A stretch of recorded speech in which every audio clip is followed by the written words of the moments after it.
I just have one more point. Yes. Isolation we have discussed. Nice. Correct. Huh? Correct. Now, let's say I connected some resistor in the secondary and I want to see from the primary side what that resistor is. In the sense, what is that value? Correct. Correct.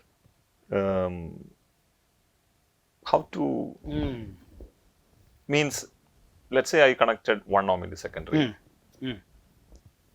and N1 and N2 maybe we can assume initially equal. 1:1. Yeah. So you're saying that you are connecting a 1 ohm resistor here. Yeah. And you're assuming 1:1 transformer. Yeah. And you are asking what, how to measure it? So from the primary side, when I look, I may not know whether it's a transformer or not. So will it be equivalent to having a 1 ohm there, or will it be equivalent to having a higher resistance or lower resistance? Correct. Because it's 1:1. Correct. It should be same current. Same current, right? The only thing is, because of the isolation, it should not. Maybe we can put it this way. 1:1. So V1 is equal to V2. Correct. Secondary, there is some power loss. Yes. Across this 1 ohm. Correct. This power has to come from primary. From the primary. From nowhere else it will come. That is correct. That means on the primary side, if you measure V1 and I1, you can measure what is there. Correct. That is correct. So, okay. I understand what I think. So, the primary current and secondary current are same in this case. In this case, they are the same. Correct. So, yeah. Correct. So, I2 will be equal to I1. Correct. So, I think for the source, it is like connecting 1 ohm. Connecting 1 ohm. In the primary. That is correct. Itself. That is correct. So, this is the same as, so you are applying a voltage source, no? Yeah. So, I'll show it using this. This is V1. Yeah. And you are pointing out that this is exactly the same as connecting this. Yeah. That is true. Correct. Now we can extend this to 1:n or N1:n2 also, no? Somehow we have to formalize this. We have to formalize this. Correct. Well, for an ideal transformer, we know the relationship between V2 I2 and V1 I1 because they are just the turns ratio. We also know this ampere turns balance. I1 and 1 equal to I2 and Correct. So let me do like this. I am now going to connect some unknown impedance Z. We'll do it like that. Yeah. So I don't know what this is. This is some unknown impedance Z. Yeah. And N1 and N2 instead of 1 is N1 and N2. Correct. And we don't know what these things are. So N1 to N2. Yeah. Okay. And what we know is I1 and 1 equal to I2 and 2. Correct. And that is valid in which way? So the currents, here we have shown the dot points and mutual inductance and so on. But the normal way of representing it is this ampere turns balance. Since you are connecting a load, I2 will be flowing out. Correct. Right? Yeah. So, because now it is not as if you are enforcing pushing in a current and checking the whether the flux is adding or not. This is basically the secondary also develops the same flux. The same flux is linked with the secondary. Yeah.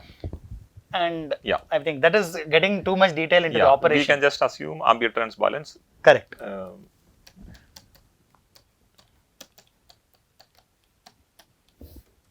Ampere turns balance. And we also know this, no? Yeah. Correct. These two. Correct. Okay. Using these two, we have to find out. If we consider resistor, I think it's easy because I2 square R2 is the loss in the secondary. Correct. That is true.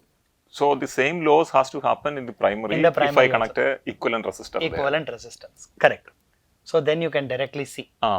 Okay. Shall we just use a resistor? Yeah. Okay. Yeah. So then what you are saying is V1 times I1, right, should be equal to V2 times I2. Is this correct? That is there. So this is what we are saying. Yeah. And another thing is V2 squared by R. Yeah. Or just I2 square R Correct. I2 squared R is equal to I1 square some R equivalent. Some R equivalent. So I'll show that R equivalent also like this. Correct. So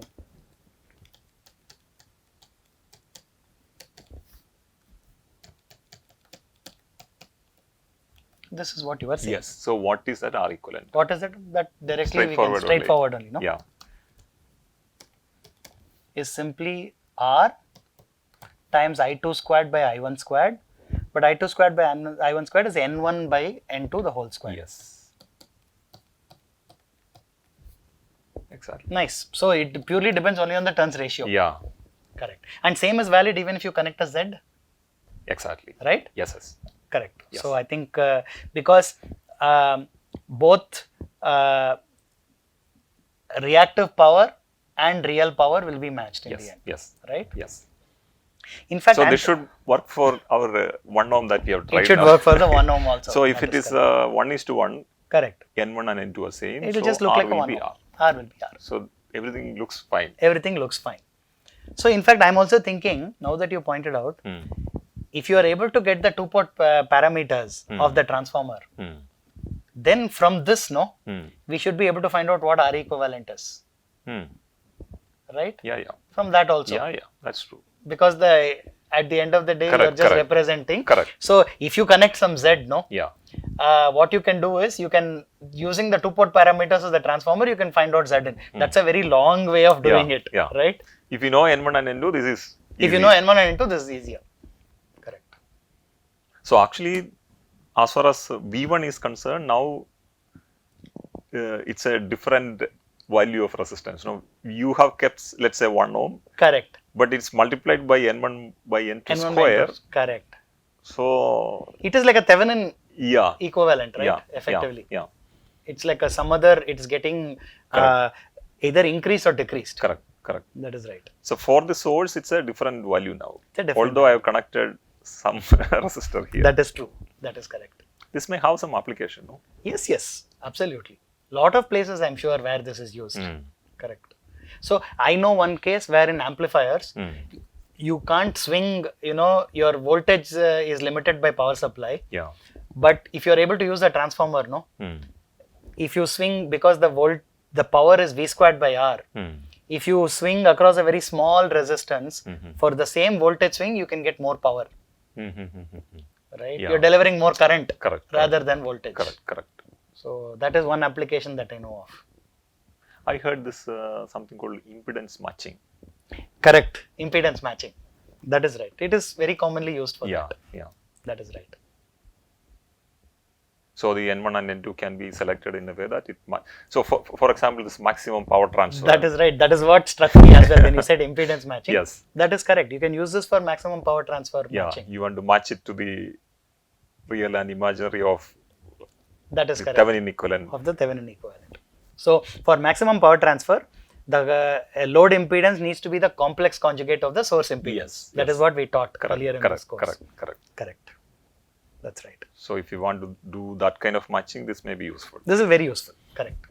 In fact, there are transformers where this N1 and N2 can be, adjusted. Adjusted as well. That is correct. That is correct. Nice. Correct. So one more thing I realized related to this only, the homework problem that we gave. So the original, because you asked, talked about isolation. So I realized that the original transformer actually has isolation. Yes. But the electrical equivalent looks like it doesn't have isolation. So you have to be very careful. Correct. You can't, in a place where you need isolation, you can't build a network with 3 inductors and expect isolation. Yeah. Right? It's only equivalent electrically that, that performs the same mathematics. Exactly. It only performs the same mathematics. Yes. In a real engineering application, you have to be careful about what you use. Yes. Right? So just so that the students don't mistake saying that you can always in practice use this wherever you have this.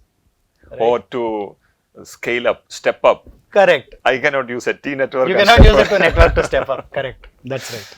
Yes. That's right.